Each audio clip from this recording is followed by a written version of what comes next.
Welcome to the Know Your Legacy podcast. I'm your host, Vipul Basania, and today's guest is Tal Oran. He's a world traveler and has got, the last few years have actually taken him all across the globe. And not only that, he's a filmmaker and a thrill seeker. So it's a pleasure having you on today, man. Very excited for this one. Pleasure being here. Amazing. So at the moment, you're actually in New York, you said, didn't you? We're just off air. We were talking about how you traveled all across the US. But what I'm curious to know, actually, before we get into, where the last few years have taken you, something you said, I think in your YouTube description, and maybe even in one of your videos that I was watching, you described the world as a global classroom.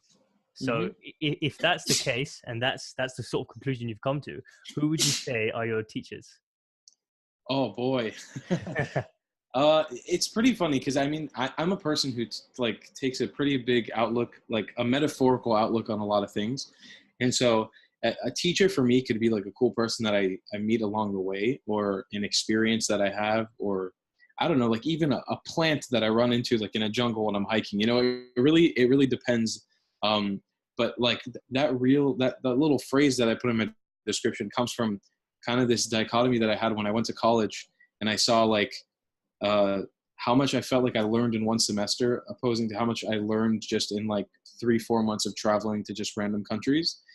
And so I really think like teachers, like a teacher could be really anything. It could be a meal, a conversation that I'm having with somebody. It's really more of like a metaphorical outlook rather than like a person to person thing.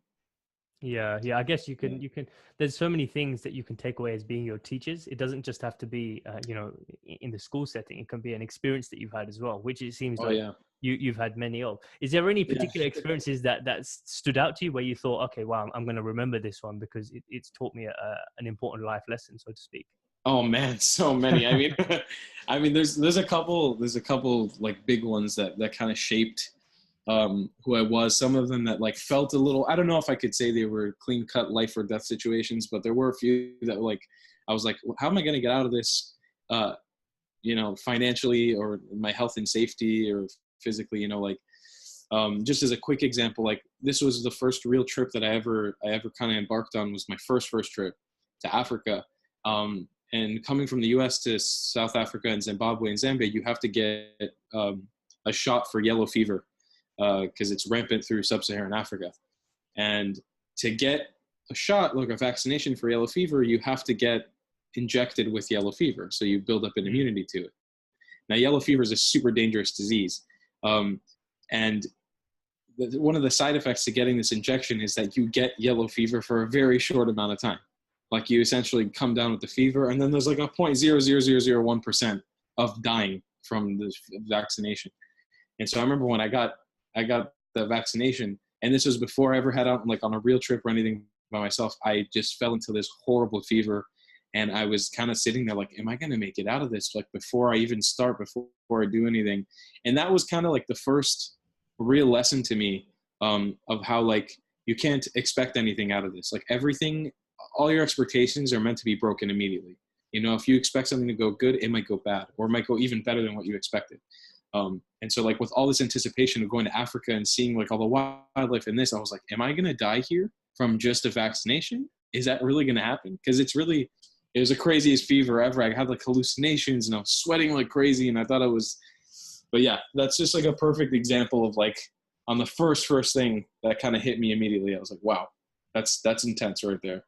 That's a reflection of the life though, isn't it? It's like so many things can happen unexpectedly, and in your mind you hope for them to pan out in a different way, and then in reality something else happens altogether. It throws you off, and you have to learn to adapt to the situation at hand. And I guess it's from the sounds of it, you've obviously had many of those experiences where you've had to sort of think on your feet and make a decision.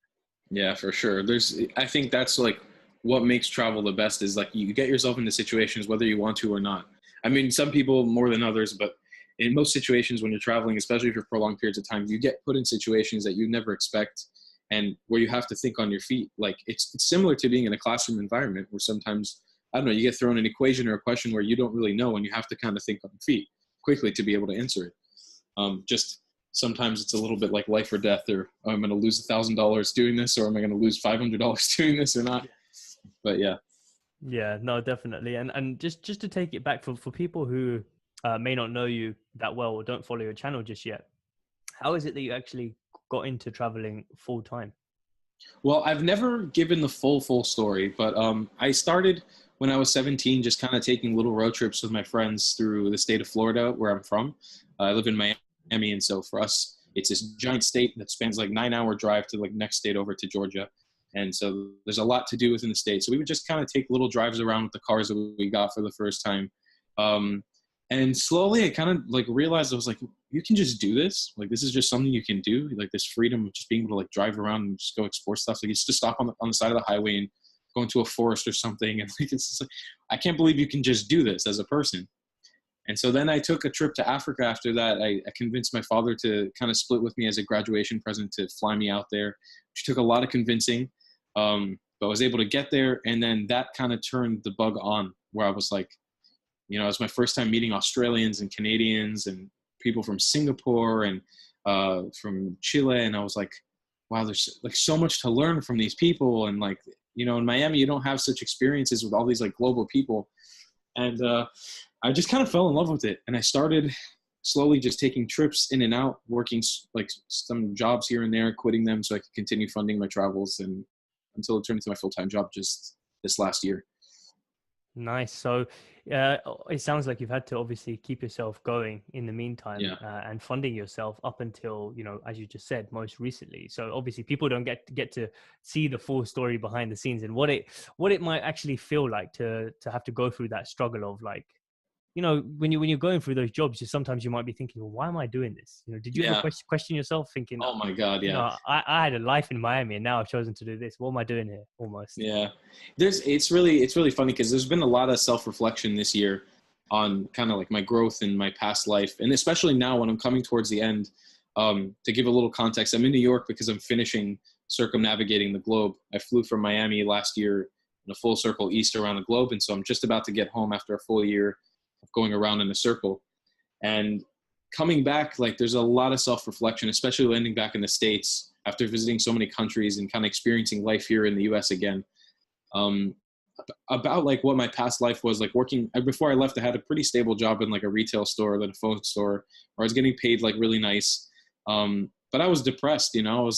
I was unhappy. I couldn't move. I had to stay in Miami, and I could get my little adventures by maybe going paddleboarding or hiking or something. But, you know, from the same perspective, it's like I couldn't do what I really wanted to do. But now that I'm doing what I really want to do, there's zero job security. Making money is really difficult. It's super like it's super fluctuating. Like, sometimes you make a nice amount of money, and sometimes you make zero money, and it's just it's a nice dichotomy to have of keeping yourself in check of like what you really want to do.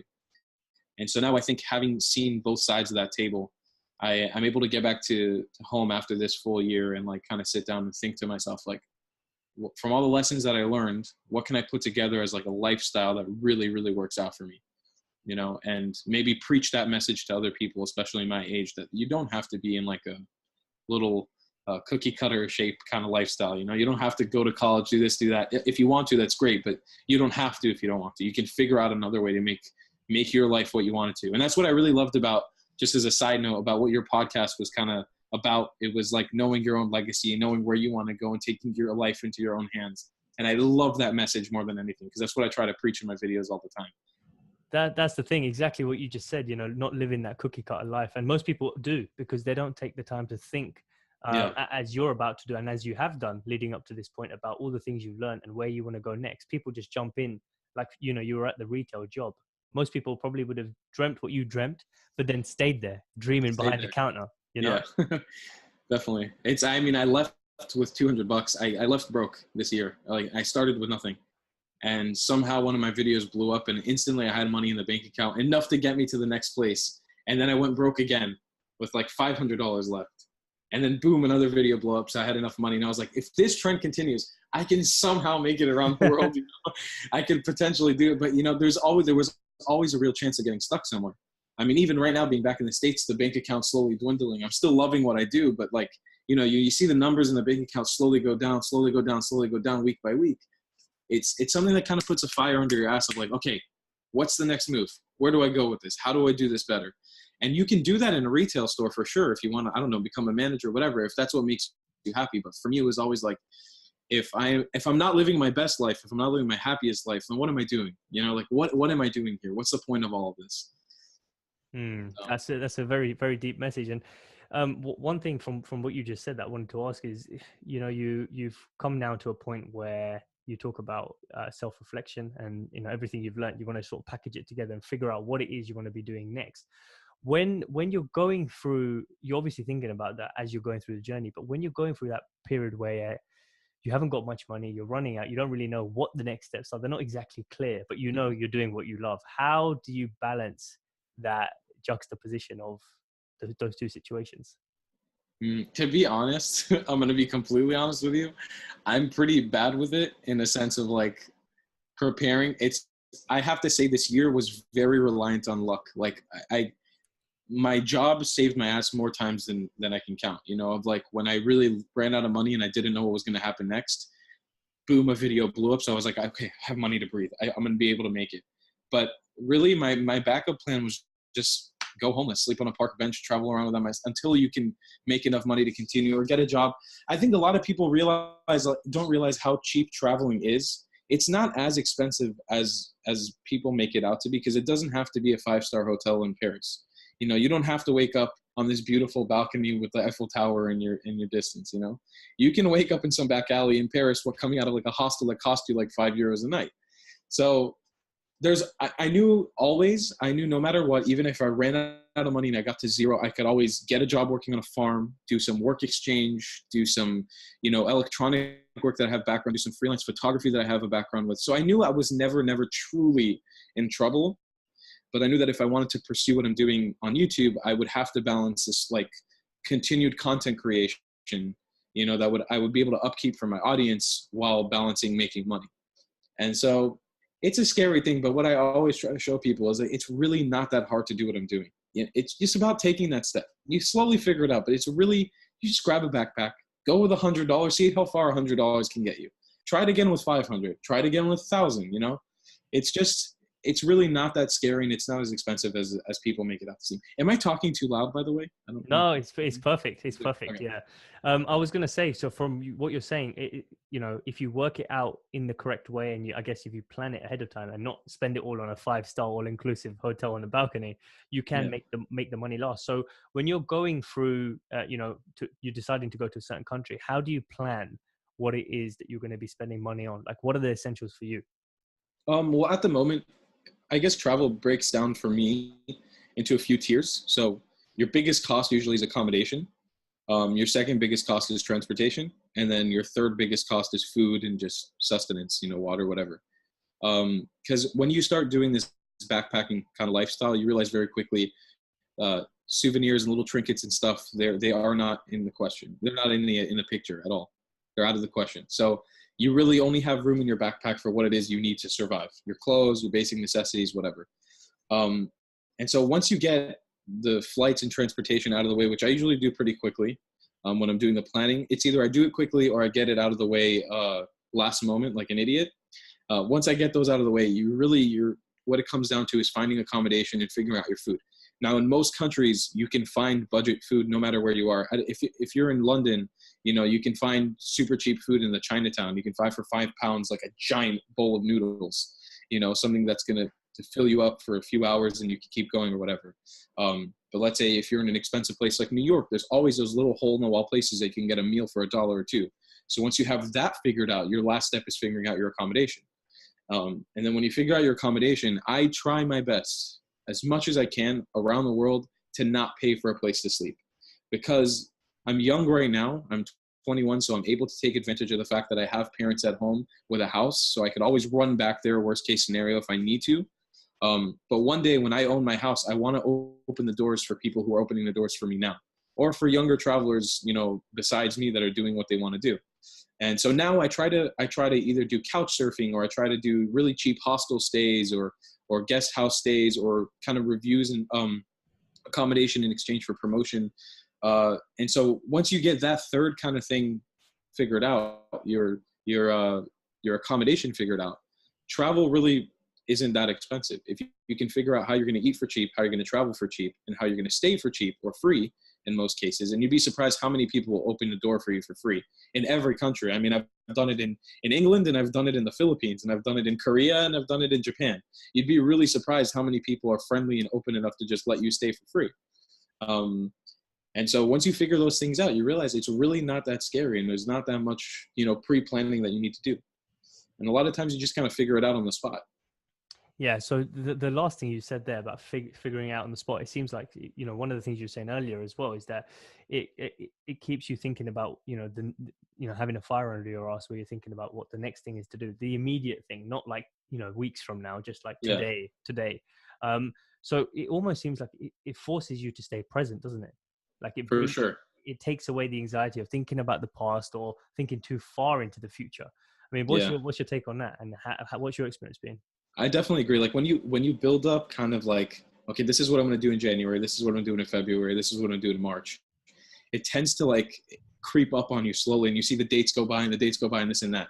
I figure that when you try to figure out situations as soon as they come, as fast as you can when they're in front of you, you tend to be more prepared as a traveler too. Because when me and my friend Moshe that we're here in New York right now, when we were taking our Greyhound from Chicago to New York, we literally did not have a place to stay up until 20 minutes before arriving in the city. We didn't know where we were going to go. And New York is not a cheap place. Like we were arriving and we were pretty much like, okay, worst case scenario, we're sleeping in Central Park on a park bench. It's like, that's the worst case scenario. But it's just about being able to deal with it up front. And obviously I have this large network of people now that I could say, hey, anybody willing to host us for a few days? In return, I could cook you a meal, which is something that I've been doing a lot recently. I've been loving to cook for people who let me stay. I could cook you a meal. I can play some music on my ukulele. I could show you how to take pictures on a camera, just something in exchange for your time and for your place. And you really find out that more often than not, people are ready to help you out in the moment rather than having to book with you months in advance. Because I feel like if you'd let someone know like months in advance, hey, I'll be here February 26th, 2019. Are you going to be around? Who wants that burden of like, yeah, I'm going to let this guy stay for free in this date and that date. A lot of people, most of the times, you'd be surprised. You could walk outside of a bar and ask someone, hey, is your house open? Could I stay potentially? I did that in London one time. Somebody was just like, yeah, come on in. You can stay for a night. And it just ends up, the world is not as scary as it seems, I think. That's the main kind of gist of it. Yeah, I was going to ask you about that because it seems like, you've seen, or what you're experiencing at least, is the positive side to the world, I dare say. Yeah. I mean, it seems like everything you're sharing is almost an happy experience. Not all of it's all fun, but it's happy in the sense that you're always present and you're always doing what you want to do. And then the world starts to show that side of it to you because that's the way you see it almost. I think that's the way it's coming across. Would you agree? Yeah, for sure. I do have a real passion about taking that extra step and digging into like bad situations. And I kind of dabbled it when I was in the Philippines, because the Philippines as a country, it's a third world country that's kind of in this own dichotomy of it's trying to figure itself out as a first world country and trying to progress on the world stage. But also there's things holding it back, like civil wars and certain environmental struggles and financial struggles that the country's going through. And so while traveling there, I really felt like I was one of the first vloggers to go there and not just be like, oh, I love the country and everything's so nice and the jungles are so beautiful and the beaches are so beautiful, even though I did do that a lot. But I also dug into like, okay, there's an environmental crisis here. There are slums here. There's a giant city with like a lot of rich people and then a slum in the middle. The people killing whale sharks here. Well, how do we figure out these situations? How do I help Filipinos understand and wake up to this scenario? And so I have a real passion for talking about world events and talking about the bad side as well. But at the moment, it seems like, at least in the YouTube community, it's very hard to grow as a channel doing something like that. And it tends to be that people don't like to hear so much negative than they like to hear positive. And so I'm trying to one day build up to something like that for sure. I would love to cast a light on kind of the darker sides of traveling as well, because when you travel, you experience things that aren't the greatest and not always bubbly and not always, happy. But one day I think my future will hold somewhere in the future. There'll be some space for that. So many questions from what you just said, man. So many questions. But sure. Yeah. I mean, first thing is, I think what you were saying there about, struggling to grow as a YouTube channel. I think you have more experience knowing about YouTube and itself as a platform than I do. But from what you're saying, I think the reason, if you just dig a little bit deeper, I think the reason people probably struggle to be receptive to that sort of content is probably because they just want to be pulled into the dream, you know, because they're not doing what you're doing, so to speak, on a daily basis. So watching you and other channels, you know, like you like yours about traveling, when they highlight the beaches and the resorts and the 5-star experiences and the wonder, it just mesmerizes them for 5 or 10 minutes. So that's, you know, and they want to keep coming back to that. It's almost an addiction. So as soon as you show, oh, you know, it's even on the outside of this world, in terms of outside your town, there are dark sides. People don't want to see it because they want to believe that outside my town there's, like, you know, there's a place of wonder out there, which there is, but there's black and white everywhere, you know, I guess. For sure. You know, and you're probably the best place to say that is the case. Yeah, I mean, there's always good and there's always bad, and I feel like a lot of people don't want to be exposed to the bad side, because especially if you're, I don't know, vlogging about a specific country that a person lives in, a lot of time they just want to see their country promoted in the most positive light. And that's fine, because you can do that, but it is a tad bit of like pandering towards that audience. You know, you're like only going to show them what's good about their place. And a perfect example, there's this island in the Philippines called Boracay. That's this party island. It's a tiny little island, but it's like known as having the best beaches, best sunsets. It's a huge party island. And I went out there for New Year's, and before going, I learned about the fact that there's, you know, all I heard about this island was like, this is the #1 place you need to go. You need to go party there, and you got fun, the beach, this and that, beautiful white beaches, and there's beach parties all the time. But somebody had also told me, one of the locals was like, did you know there's slums there? Did you know that the government is like pouring sewage into the beach, destroying the reef around the island, and then the sewage is blowing back onto the island itself? And I kind of looked at YouTube videos like, are any content creators talking about this at all? Has anybody mentioned anything? And it was like zero, zip, nothing. And I made a video about it, and some people from some of the locals were really happy with it, that I was bringing light to it. But a lot of people met me with like backlash of like, how dare you? You stupid American, you shouldn't come to our country and badmouth our country and tell us what this. And I was like, it took me back for a second. I was like, well, if this is something people really don't want to hear and see, then why should I be making it? I just don't want to piss off people and anger people for no reason. But then I took another look at it, and to the comments, especially, people were saying, you know what, this is really eye-opening. This is my home country. This is something I need to take care of. And I realized like there's room for this. There is room for this. Maybe exactly what you said is super, super smart about people who obviously just want to go see the positive side. They want to live in that kind of dreamland of like, this is what I want to do, but maybe I won't do it. But I think a lot of people also come for that entertainment value, and there's a serious entertainment value in seeing things that aren't the best, you know, things that aren't great, things that are problematic, and maybe that gets somebody thinking about maybe how I can fix that. So I think it goes hand in hand. Everything goes hand in hand there. So I think there's definitely room for it. I just want to figure it out. You know, I don't know how to go about it, but I'm sure that someday I will be able to. It's all growth. Yeah, it definitely is. And I see the thing that I love about what you just said at the end was that you're admitting that, you know, you're still figuring it out. You're still trying to figure out your message. And I think that's what I found along my journey as well. You know, eventually starting this podcast and building the community that I'm building, is it all comes to you over time. You know, the next steps are only revealed to you when you take one step forward. And I've said this before as well. It's like, once you start walking in the direction of what you think is right for you, it's like you're walking down a road of thick fog. So you can never see too far ahead, but you can always see the next step as you take it. And are there any specific things that while creating this podcast that you've that have hit you in the head or in the face that have been like, okay, this is something that I need to do moving forward, something I need to do moving forward?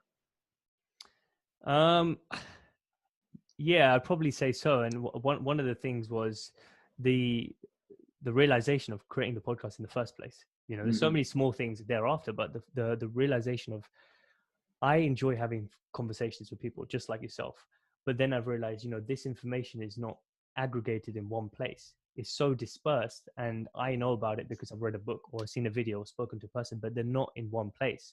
And I'd love to have this information from different legends around the world, sharing a variety of perspectives in one place, so that people can just come to this hub and learn from people who are in alignment with their truth, or at least on the path to seeking their truth, and hear from them all in one place. And then as I'm interviewing the guests as well, instinctively choosing who I feel vibrationally is in alignment with what I think my audience might resonate with, or what I resonate with. Hmm. And I always come out and learn at least one profound message from every conversation. So Oh, for sure. Such a beautiful outlook to have on it, because I feel like the more people you talk to, and it'd be so interesting one day. Obviously, I don't have a super huge amount of time for listening to podcasts and stuff, but I'm definitely going to pick up some episodes. I'd love to hear in the future, maybe even a podcast guest that you disagree with, and just hearing that conversation. Because even when you're having, guests on that either you agree with or disagree with, you always, that's the most important thing. You always come out learning something new. I'm sure that out of this conversation, we're both going to take something away from it. And that's like the beautiful thing about traveling, as well as like when you're speaking to strangers, speaking to people that you don't know from before, you always come out learning something new. that's the thing, though. I think what we've always fall into a trap of wanting to do what reaffirms what we already know. Yes. It's a cognitive bias that we have, and we all fall prey to it. I definitely do, because once you believe something, you want to just keep finding information that reaffirms that belief, and you want to kind of, even though deep down there's probably evidence or there's probably stories that go against that, you don't want to realize that fact. You don't want Yeah. to digest that perspective, because then it's scary, because then you almost throw into question what is real and what isn't. Everything is like brought up into question. It's like, what is the next step? No. Yeah, for Exactly. sure. What's surprised you most about your travel so far? I would have to say oh, there's a few things. I think first of all, how easy it is, how much of even travel can be repetitive and kind of have structure, almost like going to school. It's kind of like you wake up on in this new city, and it's like, okay, this is what you need to try for food, and this is what you need to go and stay with, and this is the bar that you need to go to and try this local beer and do this and do that. So I feel like with travel, there's even a little bit of repetitiveness. And so that's very surprising, because you'd think it's always new and it's always fresh and it's always this. But like anything, when you make it your lifestyle, you learn very quickly that it can have some type of cycle to it. But I think the biggest thing is how like friendly people are and how not scary the world is. Like, I don't know. I feel my parents come from a background of like to try to shelter me a lot growing up, and they wouldn't let me do crazy things that like the rest of my friends were doing, whether it was like buying a skateboard and go skating or going to like a water park or whatever. And so when I broke out and started doing this, and I was like, I kept on like wanting myself up every trip. I was like, okay, I'm going to Africa. Okay, I'm going to sail across the Atlantic on a cargo ship. Okay, I'm going to try to circumnavigate the globe on a train and a bus. Okay, and it's like getting to the point where the last thing that's missing is going to Antarctica, and now they have nothing to say.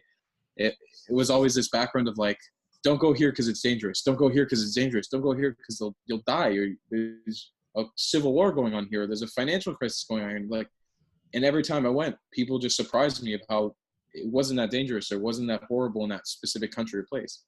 And so I think that's been like one of the most surprising things, is just the world is not as scary as it seems. And it's a lot smaller than it seems. A lot smaller, like way smaller. We think the world is a giant place, and it is huge, but we're so much more connected nowadays. You can get from anywhere to anywhere so quickly. London to Paris in like 7 hours on a bus that'll cost you €5. Like who even thinks of something like that? So I think it's just how how not scary this world is, and how forgiving and accepting the world really is, has been the most surprising.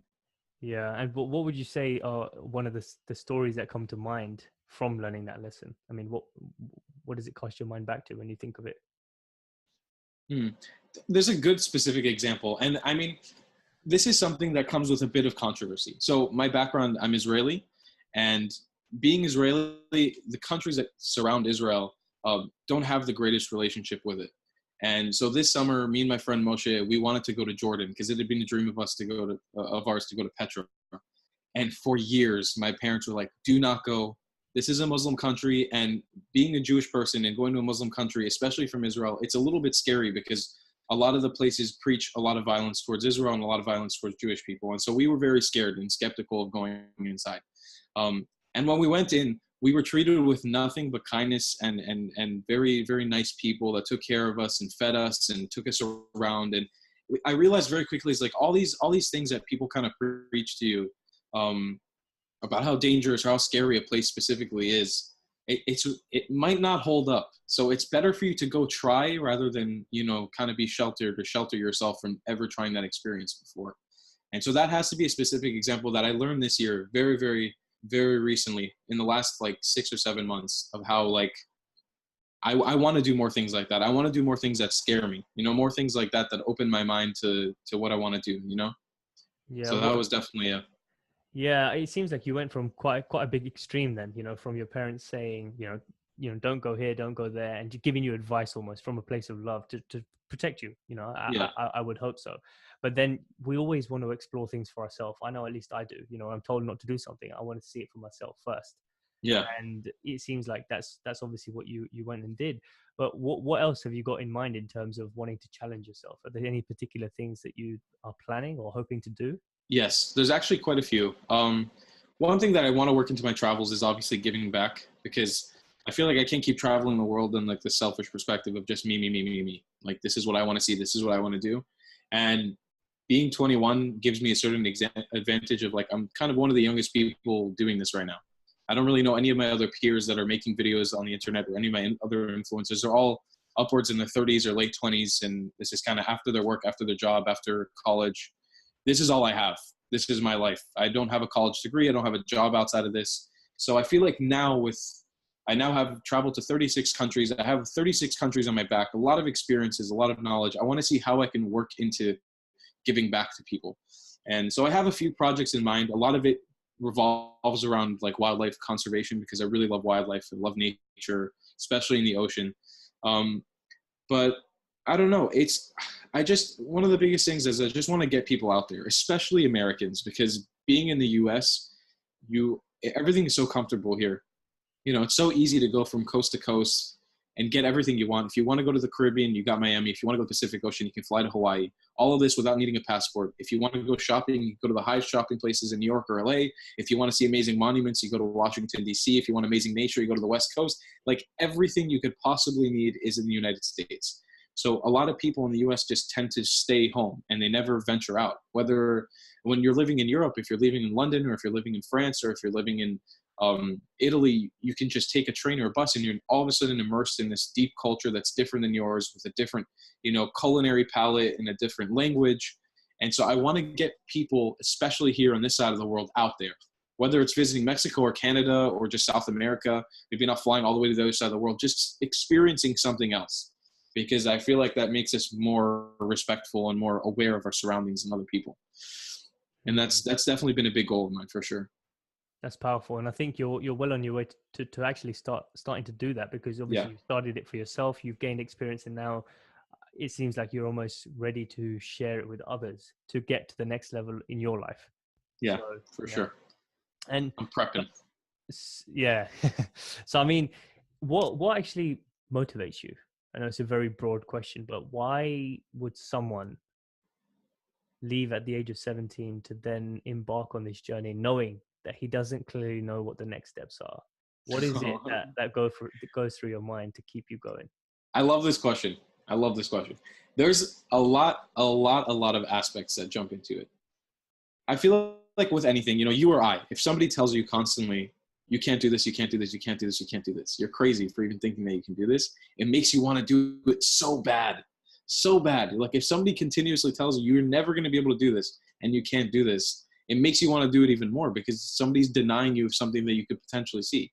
So I think one of the first things was when I tried doing this in the beginning, everyone but a few friends told me I was batshit crazy. They were like, what is wrong with you? Get a job and start working. Like, you're 17, 18. So this is when you need to start working. This is when you need to get a job.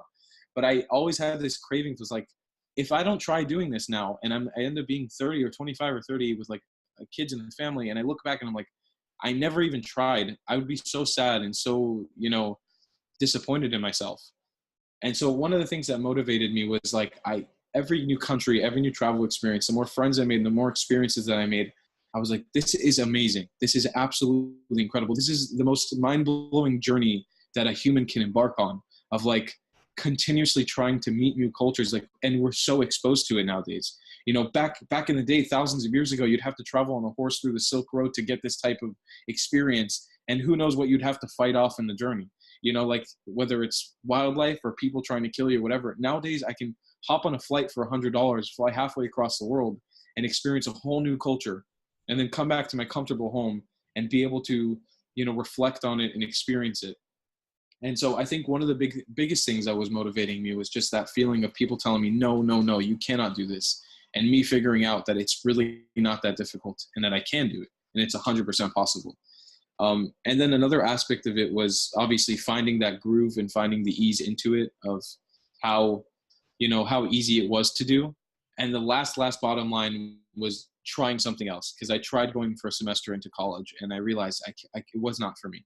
I looked at the area around me, I looked at the people around me and how other people weren't feeling what they were experiencing as well. And sitting in a classroom environment wasn't working for them. I was like, I don't want to be here. I'd rather be struggling out there in the world somewhere on some deserted island or whatever, struggling, than sitting in this classroom, just kind of moping around like, this is what I need to do. This is the question I need to answer. This is that. So I think those have been huge motivating factors for me. Yeah, that's all very powerful stuff. And I guess anyone who's thinking in that sort of direction or in that mind frame would want to jump out of their seat and do something, and For not sure. just not just sit around and accept, the status quo of their life. So how did your parents take it? I mean, how did that conversation go down when you decided? Very bad. Horrible. And honestly, till this last year, because I've pretty much now, I'm done. I'm not done in the sense of like I've been everywhere, but when it comes to crazy things you could do, besides going to a war-torn country, which I haven't done and I don't really have an intention of doing, besides going to something like that, I've pretty much covered a lot of the crazy things that you could do around the world. And so when I was first telling my parents in the beginning, when I wanted to go to Africa, my father was like, there's no way you're doing this unless it's a complete organized trip. We know you're in a protected, place with a security guard and there's a group and everything's organized. And my mom was completely like, no way, you can't believe you're doing this, can't believe you're doing this. But I think with every trip that I slowly started taking, they started realizing like maybe he doesn't totally not know what he's doing and maybe he is figuring this out. And I think now we're at a point where my mom is obviously scared because she always wants her kid at home. My dad has a mutual respect with me, even though he questions obviously my career choice in this, because he comes from a businessman aspect of like, he wants me to make money and do this with a stable job. And I'm trying to explain to him, like, I'm breaking into a new medium. This is like TV when it just started. And it's kind of hard to explain that to somebody when they don't fully understand how it works. But I think slowly a mutual understanding and respect has built between the three of us of like, okay, it is crazy. It is insane what he's doing, but maybe he's not that crazy. Maybe he does know what he's doing a little bit. So, yeah. What advice would you give to people who are in almost a sticky situation with their parents? So they almost feel this friction between, this is what I'm expected to do, but this is what I want to do. Maybe not everyone has the courage to take a leap of faith like you have. So what would you tell those people? I would say conversation in this aspect could sometimes get you further away from your goals, because a lot of times parents have this aspect of convincing you and making you feel comfortable, because being home is comfortable and being home with a parent is comfortable. And it's like, you don't need to go there. We can take care of you here. You don't need to go experience that, because we can take care of you here. We can make you food. We can take care of everything you need. You have a roof under your head or above your head and you'll be fine. But I think a lot of times in this aspect is just go do it and show them that you can go do it and show them that you can go handle yourself. So if they say no, obviously be respectful. Don't be like, I'm out, I'm leaving. But, go do what you need to do to make yourself feel whole and yourself feel fulfilled. And then come back to them and explain to them, that this is what you want to do. And this is what you feel is right for you. Whether this is your life's journey forever or just temporarily, it's something that you feel that you need to do. Yeah. I guess it takes a bit of self-reflection to realize what it is you want to do, and then your confidence just builds once you make the decision. I was talking about this with a guest yesterday, and he was saying about the importance of being decisive in what you do, even if it's something as small as deciding I'm going to have a burger for lunch. Don't say, oh, maybe I shouldn't, or I'm on a diet and it's going to affect me. Maybe I should go for this instead. And then your friend suggests something else. It's like, just be very decisive, because I think almost people feel receptive to that. When you're decisive, they feel a sense of confidence in you, and they think, okay, maybe he does know what he's doing, or she does know what he's doing. Yeah. Is that what you found as well? Definitely. I feel like the older I'm getting, obviously when I was young and in high school, I feel like I still am pretty indecisive, but it more comes from an aspect of like like an ADD almost, of like I get distracted by things very easily, and it's like if I see something I get distracted by it. It's like I want to experience that, but I also want to experience that, and I want to experience that because Same there's as so me. much to experience. But I feel like, yeah, the older I get, the more decisive I feel myself getting. So I know now when I get to a city, kind of the protocol, like what I'm looking for. So I'm either booking an Airbnb, a hostel, or a hotel. Which one is the cheapest? What's the easiest to get to? How do I do it? That's my decision. That's my decision. No looking back. Did I lose out on $50 because I stayed here? But am I safer here? Sababa, we're good. Oh, Sababa, that's yeah. I just spoke in Hebrew for some reason. I don't know why that came out. But yeah, so it's, yeah, being decisive is definitely important. And when you're doing, like you said, when you're decisive around people, it shows an aspect of confidence that a lot of people kind of feed off of, I think. So when you're able to jump into a market, I don't know, with a group of backpackers that you met at your hostel and show them, this is where I want to go, this is where I want to go, and people will follow you, it kind of, it emits a vibe that people, I think, really appreciate, especially when you're traveling. People tend to just kind of be wide-eyed, like, where do I go? What do I do? What do I do? And if you kind of take lead, take charge, and say, we're going to go here, we're going to go here, we're going to go here. If anybody wants to go somewhere else, I'm down to follow. But let's do this. I think people feed off of that really nicely. It's something that people appreciate a lot. What would you say is some of the craziest stuff that you've done that comes to mind over the years? Oh boy, this year has hands down been the absolute craziest because it's been so many crazy experiences. But two of the top have been going from London to Seoul, South Korea, in 2.5 weeks without flying at all, just doing it all by land and sea travel. That was absolutely it's like halfway around the globe, 16,000 miles of just buses and trains from Europe all the way to the east. And then crossing the Atlantic on a cargo ship was nuts. It's something I didn't think I'd experience, and doing it was just mad. It was bananas. Yeah. Wow. That's Yeah. that's insane. That's what I said. Some of the stuff that you've done, obviously people wouldn't even dream of doing, or can only dream of doing, but you've Yeah. managed to bring it into reality almost, Yeah. Did you ever, so at 17, did you ever think this is where you'd now end up 3 or 4 years down the line? Or is it something that you progressively realized? I could have seen myself here. I think I could have seen myself here. But I also saw myself in a lot of places because, as we talked about, like self-growth and reflection is something that I've been dealing with for this whole journey. I'm always changing kind of my aspects. There's an aspect of time where I wanted to be an anthropologist and a paleontologist and an archaeologist, and I wanted to work with space, and I wanted to work as a teacher, and I wanted to learn as a linguist, like teaching languages and stuff like that. And so I could always see myself here. But I think even when I'm here, I don't see this as like the spot where I'm at. This is very much a transitional place to where I want to be, and that picture is still kind of fuzzy.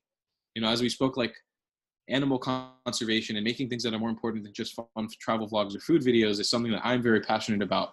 But finding an audience for that and finding a global scale that I could produce that into and make money off of that, but also help people and be kind of like a contributing member to society is something that I want to do. And so that image is fuzzy to me at the moment, just like I think it was fuzzy for me at 17, so where I'll be right now. I think I could always see myself here, and seeing myself now, I could always see myself continuing this in 5 years, 10 years in the future. But I think the true picture of where I'm going to be is still very fuzzy. And it might be fuzzy till I die. Who knows? I hope it starts getting clearer in the next few years, because then it'll probably be crucial by the time I'm 30 to kind of have something figured out. But of course, I guess we're always going to be figuring something out in our life. If it's not this, yeah. it's going to be something else. But I mean, from this conversation so far, you come across as a very wise person.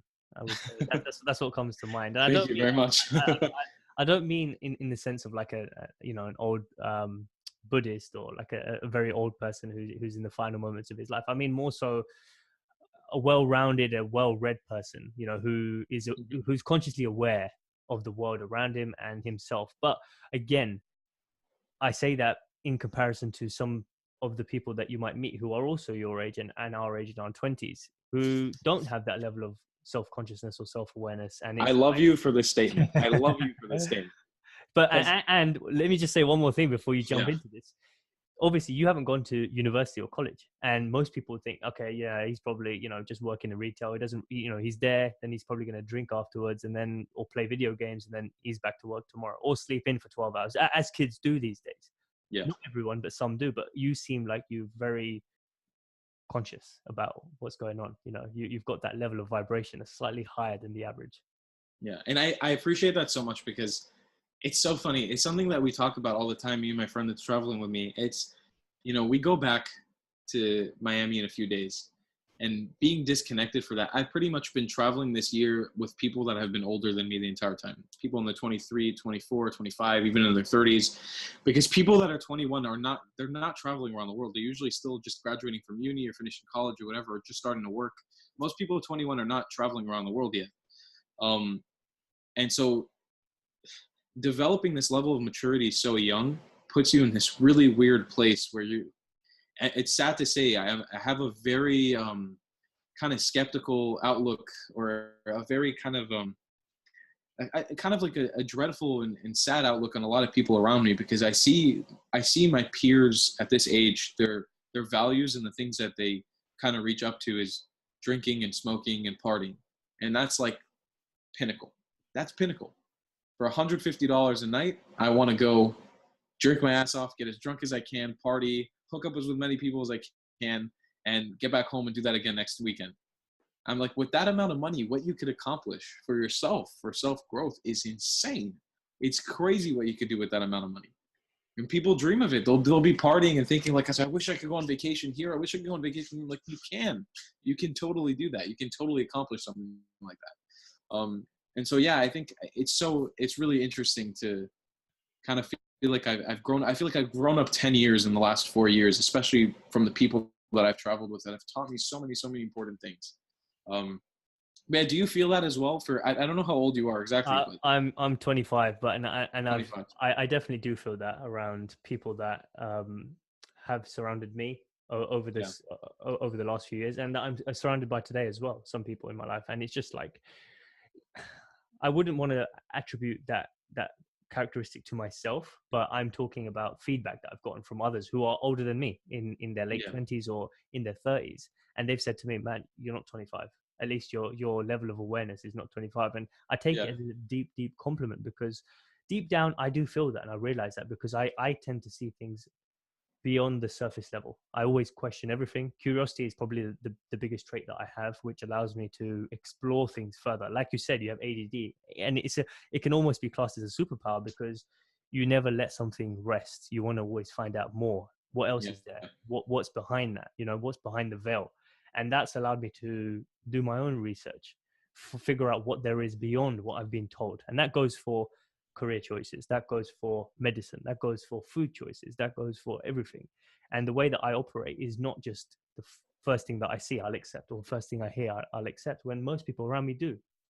And you know, I don't like to live that way. And for me, it feels like I'm almost aligned with my truth, heading in the right direction by being in this mental state. So I don't know if that describes some of how you feel. Yeah, for sure. I mean, I feel like being self-aware is one of the biggest things that I hone myself on, because I think if I look at myself a few years back when I was 16, 17, just coming on to that 18th, year, beginning that, my self-awareness level was pretty low. I wasn't very conscious of the way I looked, the way I behaved, the way I talked. But the more I've done this and the more feedback I've gotten from people, especially being on camera on YouTube, you always have people criticizing you, telling you what's wrong with you, this and that. You become more self-aware. And I think it's both a depressing thing, but also a really, really cool thing, because I now embrace my awareness and what I look like and how I behave and the way I talk and speak and behave and whatever. And I'm also proud of it. And I've developed like pride in it and happiness with somebody who compliments me like, "Oh, you're 21. I thought you were 28 because of your facial hair and the way you speak and the way you act and all the places that you've been." A lot of people are very, very surprised to hear that I'm 21. So I take that also as such a deep compliment, because it makes me feel like my self-awareness of how mature I think I am, and how cool all the things that I've accomplished, how I feel, how cool they are. And that's not to like boast on myself or gloat or anything, but I really do think the life that I'm living is so freaking cool. And I'm so glad and so happy that I'm getting to live it. And so when somebody is receptive to that and they show me that they think that's cool as well, and they think it's impressive that what I do, I'm super appreciative of it. Anytime to sit down and have a conversation like this, I love it. I love being able to talk and to share my experiences with other people as well. Definitely, and I love hearing them, and so with the audience as well, because people they have a limited circle, and so one of the reasons I wanted to get guests on here who are doing interesting things in their life is that you get to see a perspective of the world that you may not see in your immediate circle, and in the media that you surround yourself with or expose yourself to, because we can, as we were saying before, we can easily be put in a place where we're just reaffirming what we already know, and we don't allow ourselves to see what else is out there. So, I mean, with everything that you've seen so far, and this is going a bit deeper now because Sure. you've Yeah, let's traveled do it. Let's dig deep. 36 countries, you've had all the experiences you've had over the last few years. What do you think this is all for? Like, what does this game mean to you? I feel like I was just talking to somebody about this. You know what I think? I think the eventual goal, um, I think everybody should try, and this lifestyle really is not for everyone, but I think if everybody lived this type of lifestyle, at least for some portion of their life, the world would be a very, very different place. I feel like if everybody got a chance to not only travel, I'm not saying like hop on a flight and go somewhere, just feel that raw element of like just like eye open. What is this? This is the world we live in. Like this is life. This is what people experienced way back when, before there was phones, before there was computers, before there was internet and Netflix and this and that you could run away and imagine. Like living that real experience, like being really in the moment. Um, I think that it's all been for understanding that, and this is not to get on a high horse or glow and say this is the right way, but this is the way life should be experienced, you know, at least for me, or for the way that I perceive things. And I think that's everything that I've experienced has contributed to understanding that what I'm doing is right. What I'm doing is not a bad thing. What I'm doing is not wrong. Just because I'm not working in an office job and with a comfortable job and, you know, a nice car and all this, it's not wrong. It's not a wrong way to live. And I think everything has just been reaffirming that. And that's what that's all been for. You know, it's all contributed to understanding that message.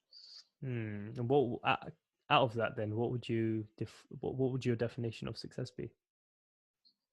I think it's just your happiness, for sure. It's very simple. I think if you're happy, doesn't matter how much money you have, doesn't matter if you're broke. If you're happy, then you're successful, for sure. I've met people with nothing. I'm talking literally like nothing. They don't have money for shoes, they don't have money for shirts, but they're still able to smile, and they're still able to find like joy in life, and they're still able to be happy. And I always get emotional when I think of those people, especially the people that have zero, that have let me into their life. People who offered me a bed to sleep in when they had zero. I mean, I'm talking they squeezing 4 people onto one tiny mattress and inviting me to squeeze into that mattress, or offering me food when they have zero. Those people who are able to live life like that and be happy and experience that, I think that's success. I think that's success in its highest degree. Amazing. And I mean, just digging into those sort of frames of mind a little bit more, when you meet those sort of people, what is it about them that makes them so joyful or fulfilled or happy, however you want to define it? Because to someone who's listening or watching from the Western world, or someone who has financial success or some level of wealth, would find it difficult to understand how, without material objects or material comfort, you would be able to feel joy, because we've been conditioned to feel the need to have that to connect our happiness to it. So yeah, I just to shed some light on that, if you can. Yeah, so I think it's hard for me personally to speak on behalf of, but I can say how I perceive it.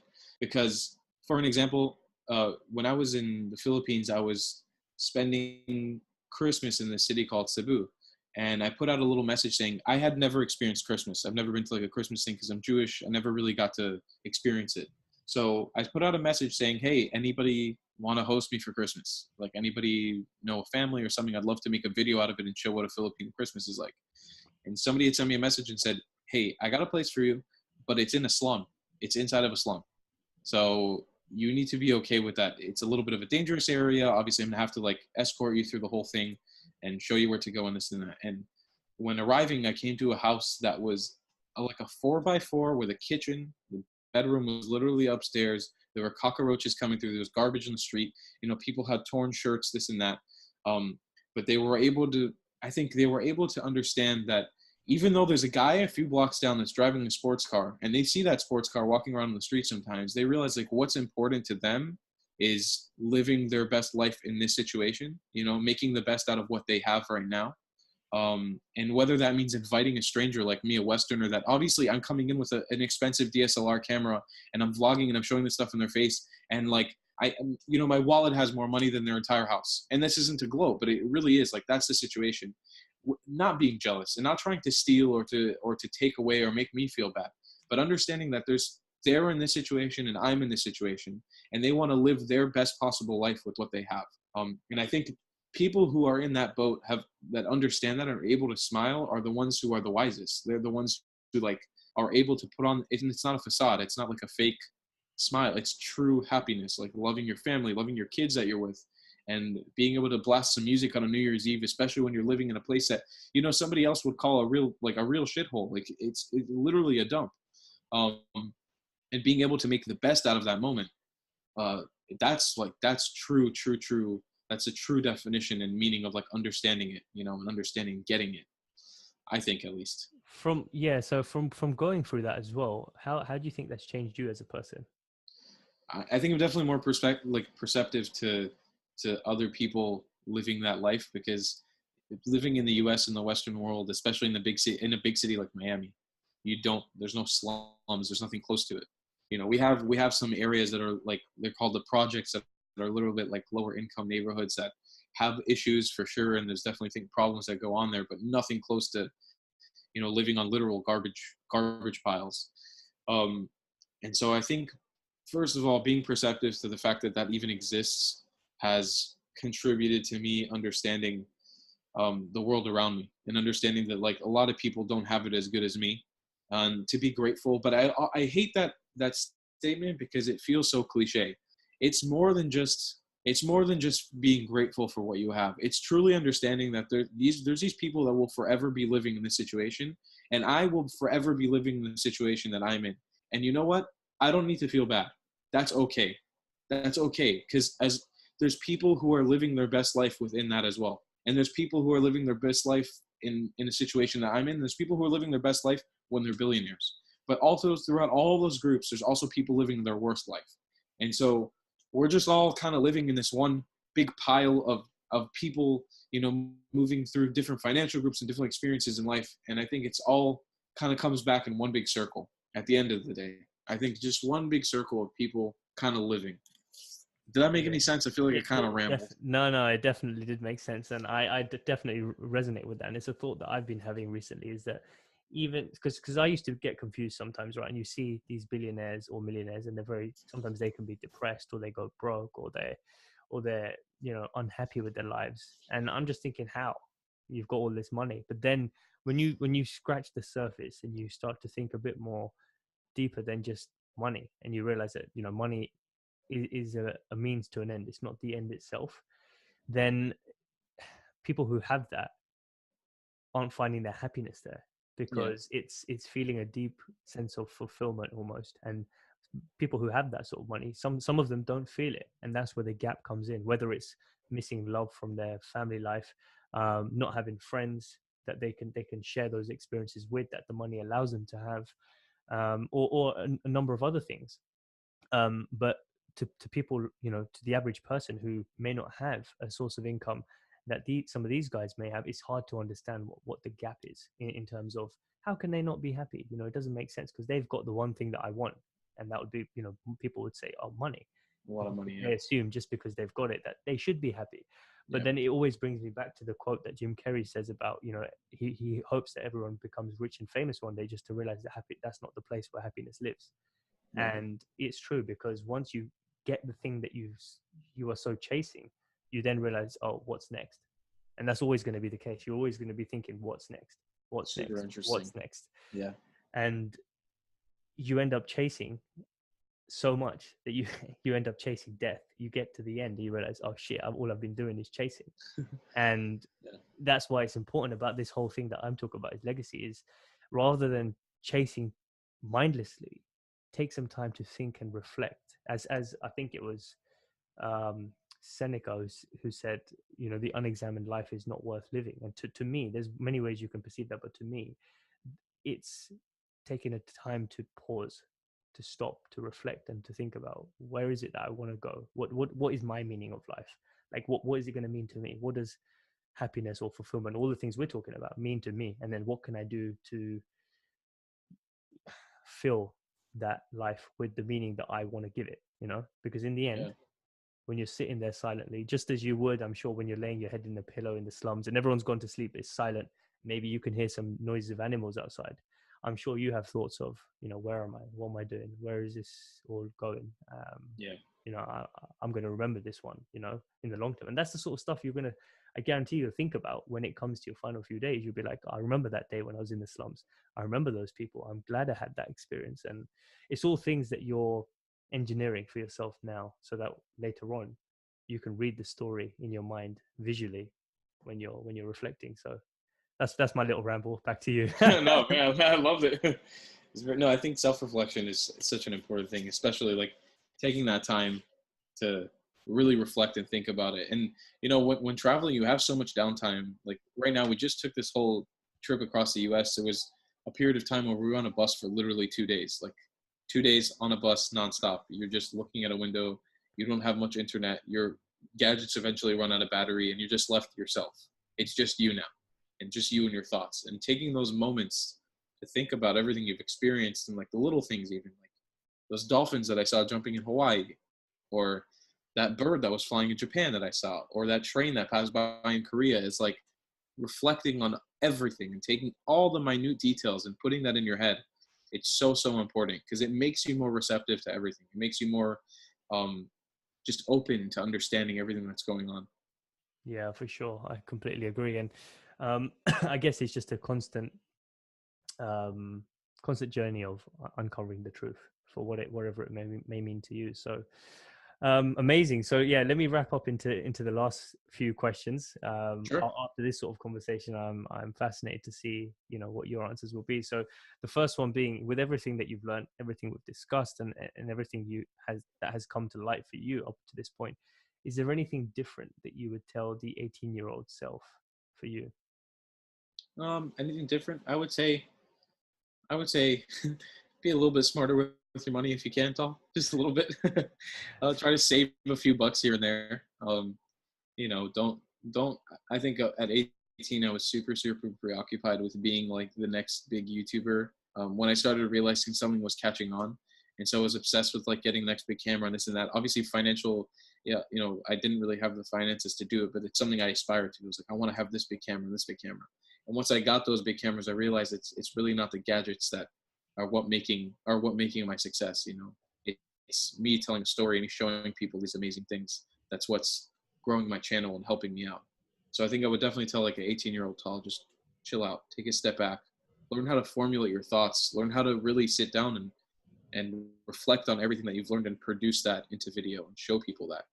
And I think it sucks that I'm learning that at 21 and I'm able to only show that to people now.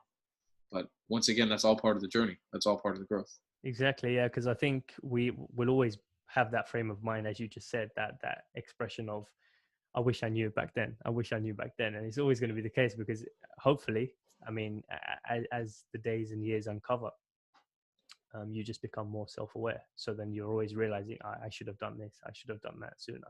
And Yeah. I feel that every day, but then it's just realizing that you now are wiser for the next step. So Yeah. yeah. Is there anything that you would write now, if you could write anything now in a sentence or a phrase to put in a time capsule that generations from now would read, and all they had was that message from you, what would that be? Hmm.